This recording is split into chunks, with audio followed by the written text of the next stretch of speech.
brandy, black. Yeah. Yeah. Black brandy. Yeah, black brandy casks. Do homework, Russ. I did the homework. I wrote all this out. For the love of God.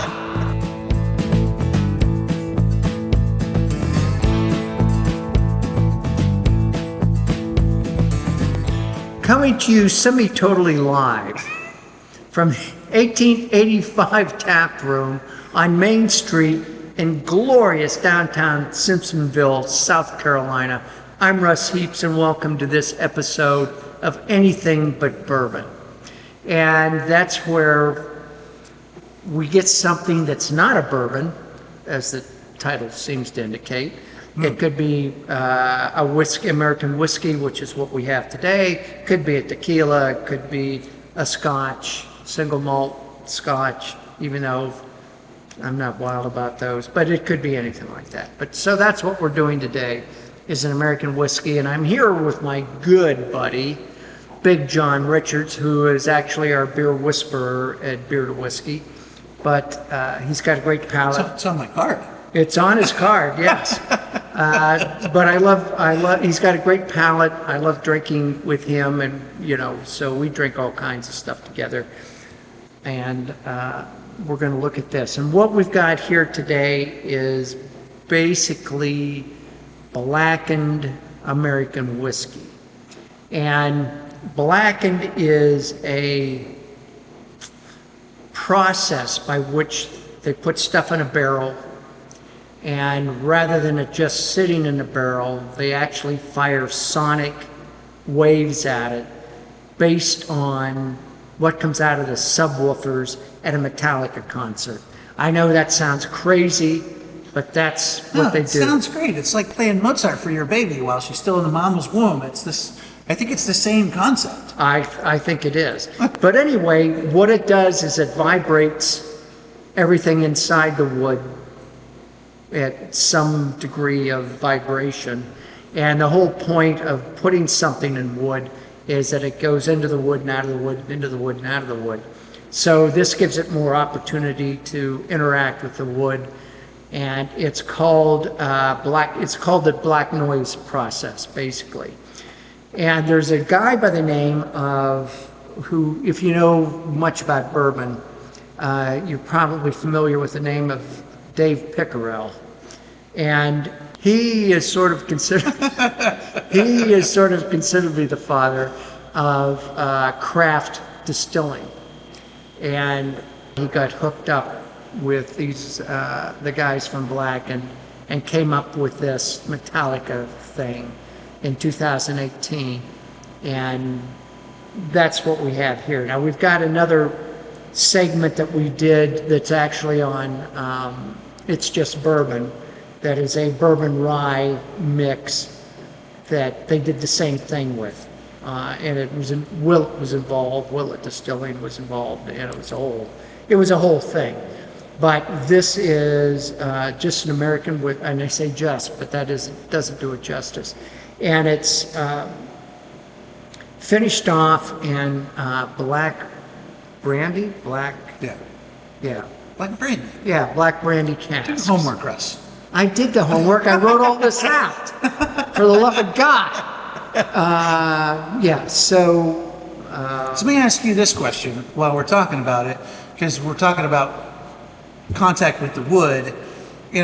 If you weren't using this sonic process, which I'm guessing just is micro vibrations, just knowing what I know about sound, does in a regular distillery, do they turn the barrels? Do they move the barrels? Typically, yes. Yeah?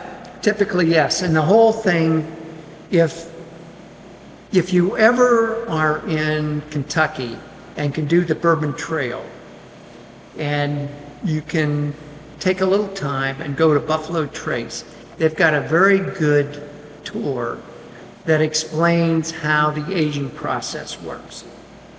And they have different kinds of brick houses, aging houses. Some of them are wood, some of them are brick, some of them are stone, some of them are 2 stories, some are 3 stories, and they move the barrels up and down. They turn the barrels. It's an art. It's all about wood contact, and that's some of the things with like the Jefferson stuff, and we talk about it with India Pale Ale in the beer world, because that stuff had to spend months in barrels traveling around the world.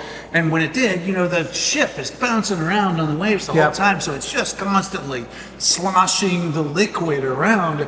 And it would be the same way if you were transporting whiskey, that the Jefferson's Ocean stuff doing the same thing.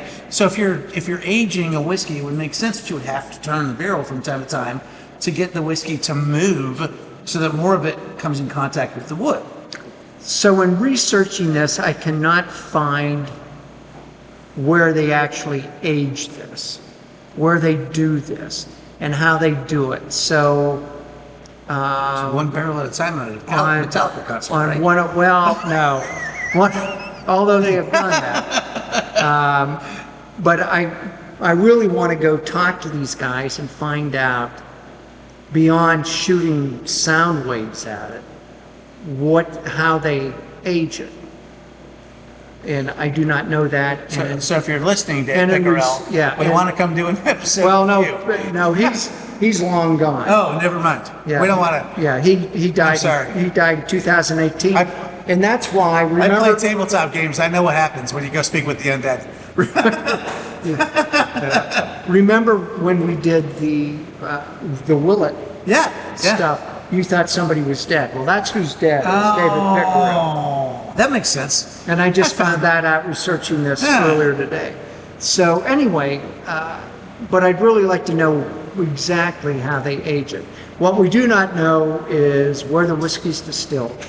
We don't know where the juice comes from. And we don't really know how long it's aged. Or none of us. Someone knows where it comes Somebody knows. Yeah, we don't know how long. It's like Coca-Cola. Only one guy has the recipe, or two guys. I think with Coca-Cola, two people at any given time have the recipe. Right. Is that right? There used to be three, but they killed them. So it's Yeah. Anyway, John, could you got anything else you want to kill time by saying while I'm doing the dirty work here? There's a lot of stuff I could say, but Want to talk about flies again? no, I think I don't get it. We had one fly that was just driving us nuts. A couple of flies followed us in when we were loading into For the first new couple place of today. first 2 or 3 episodes that we did, enough that I got a bar rag so I could smack it. It's not a rag, it's a towel. It's a towel, a bar towel. Jeez, I'm not in the biz, so I don't know the technical terms. I But can't believe how many people early on in my career were like, "You want to wipe your counters down with a rag? You want other people to hear you wiping down your counters with a rag?" wow, John's a little touchy on this whole thing. I had a long morning. I had a long morning. I had a long morning of waiting. Oh, jeez. Lord mercy. Oh, man. You're getting closer, Russ. I think I might have got You're him. getting closer. I think he flew off. I know. You scared him. I That's know. for I sure. gave him I scared the crap out of him. All right, so, We actually cheers? yeah, we did. Okay. We already did that. How soon they forget? It's, This is neat. This is big, but it's not like ethanol or hairspray or acetone aggressive, well, it's 90 proof. Yeah. So it's 45%. Yeah. It's not like outrageous. Super it's not crazy. overproof, yeah. It's In fact, it's in my sweet spot. That's exactly, I want that 95%. There's a great song. There's the song that took me a really long time to warm up to. It's a Chris LeDoux song, country song called Cadillac Ranch. And then, the cows dried up and the Will did too, and yada, yada, yada, yada. And so they start a bar on their ranch. So sister got a job at the bar, and then me and brother started up a band, and Daddy bought a case of 90 proof. And now we call it Cadillac Ranch. So 90 proof, that's where it's at. 90 proof. And in fact, we're going to do another whiskey the next episode's going to be another whiskey, but it's Weller 12-year wheated, which is also a 90 proof. But that's called a teaser. Yeah, that's really where my comfort level is. I can do bigger stuff, but normally I have to drop a couple of drops of water in it, and I forgot to bring the. Yeah, well, I knew I let's do forgot that something today. today. I knew I forgot something. We're gonna have to do without today. Yep. We'll struggle along. Yeah. We'll campaign without it. If you happen to be watching one of these whiskey episodes, that's a great way to taste your whiskey with an eyedropper. If you go to a good whiskey bar, they'll have those for you, because putting ice in your whiskey is not necessarily the best way to taste your whiskey. It's going to, you're going to make your tongue, when you get it cold, your tongue tastes it less, and then you're also watering it down as the ice melts. So 2 drops of water will change your life, how much it changes the way your whiskey tastes. We're not doing that today. Yeah. Now, I'm not telling you how to drink your bourbon or your whiskey, because, however you like it is the way you should drink it. Yes. But John is exactly right. Putting ice in it, number one, chills it, which robs some of the flavor out of it. And putting water in it will rob some of the flavor out of it. However, a couple of drops of water just sometimes opens up. Now, there are some bourbons that I do not like as well after I put a couple of drops of water in, but usually it opens it up and it makes it taste. It does a little something better. fun, and it's what if you're tasting whiskey, it's what's called tasting strength. Because you're Right. trying to get it down somewhere closer to like 30% or like 70 proof, or 60 or 65. So like I think 33 is the number I remember hearing that they're trying to hit, which would make it 66 proof.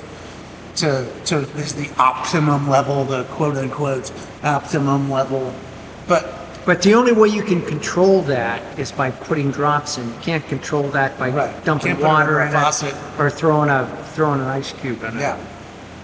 That's all I'm saying. That said, we've done all this talking. We haven't talked about the whiskey at all. Now, I don't know about you, but I'm the what's left on my mouth on the finish is kind of a leathery tobacco. It is. It is. It's definitely that musky almost sort of thing. Yeah. And for all the big aroma I was getting out of this, the palate is pretty mild. It's a little toffee caramel things. There's a fruit in there I'm not placing, and I think maybe it's cherries. I may just be losing my mind on that too, because everything that lingers on the finish is that old wood, old Yeah. leather, that Yeah. musty sort Yeah. of finish on the end, Yeah. which Tobacco is is- it's super good. It's actually super smooth, even without the eyedropper thing, without getting anything in there. Well, it's the 90 finish on proof. that super clean. Yeah, it's 90 proof. So that's one of the things I like about 90 proof.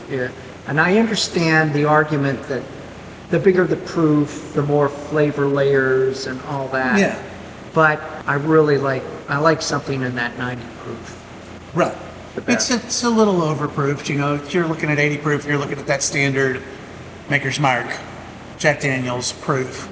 And if you get a little bit bigger from there, you get a little bit more without getting so aggressive with the alcohol.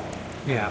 Because, sometimes it's like, oh, it's burning my eyebrows off before I even get Yeah, it to this my- does not, you do not get that at all. You Yeah. get, I'm getting a little caramel, and I'm getting, now that I'm continuing to drink it and taste it, I'm getting a little caramel, probably more than the leather and So- tobacco at the end of it. Yeah, before you take this next sip, I started thinking about it. Sometimes you can just start thinking about things when you're tasting. You're just like, I wonder if this tastes like apples instead of cherries, but that's not where I'm going. I started thinking about that fruit, and I was like, no, wait a second, maybe I'm just thinking of pie. So since I sipped it again, more of that cinnamon and nutmeg, and especially cinnamon. There's a real cinnamon thing as I'm talking over it and thinking about it. It's like pure cinnamon. Now that you've said that, John, without taking another sip, as I'm working my tongue around in my mouth, I'm getting some cinnamon. Yeah. I get that. It's just that spice lingers, and the more it sits with me, it lingers. Is that like that first sip I just took again? It's just toffee. It's like a Heath bar without the chocolate. And then the more it sits with me, the more that spice comes out. And it's a lot of cinnamon. And there's all that pie spice, that pumpkin pie spice, nutmeg. There's maybe, I'm going to say allspice, although I'm not sure that's in there. But I'm just naming those pumpkin pie spices now because that's what it really is. It's those fall spices. Cinnamon and nutmeg are just everywhere with me right now. I couldn't identify nutmeg to save my life, so I may be able to taste it, but I don't know. I'm still getting some cinnamon. I'm getting caramel, and I'm getting leather, big time. And you're definitely still getting those musty, like leather. You're 100% right. There's no other, and I could just start rambling off other stupid words, but it's leather. Yeah. That's what it is. Yeah, it's kind of a leathery. And so much of that is aroma. Your tongue can't taste that. Those aren't things that register on your tongue. They're all happening in your nose. And so you use that, the breathing out, the breathing in, and then the breathing out. It all is transferring aroma compounds into your nose. Why do I not have the price on here? I don't know, it's blackened, so it's got to be at least $80 a bottle, right? I don't remember. I looked it up, and I'm sorry. I apologize, but This will be Russ calling himself out on the bottom of the yeah, screen. I'll Instead throw of me forgetting something wrong. I'll throw it out there. I suspect it's $50 or $60 a You bottle. reckon? No, that's much more affordable. Yeah, I don't think it's crazy expensive, but it might be. But I thought all this blackened stuff was stupid expensive, but well, who knows? With that, I'm John. also a beer drinker, not by Don't let him bull crap you. trade. So damn lucky. See you next time.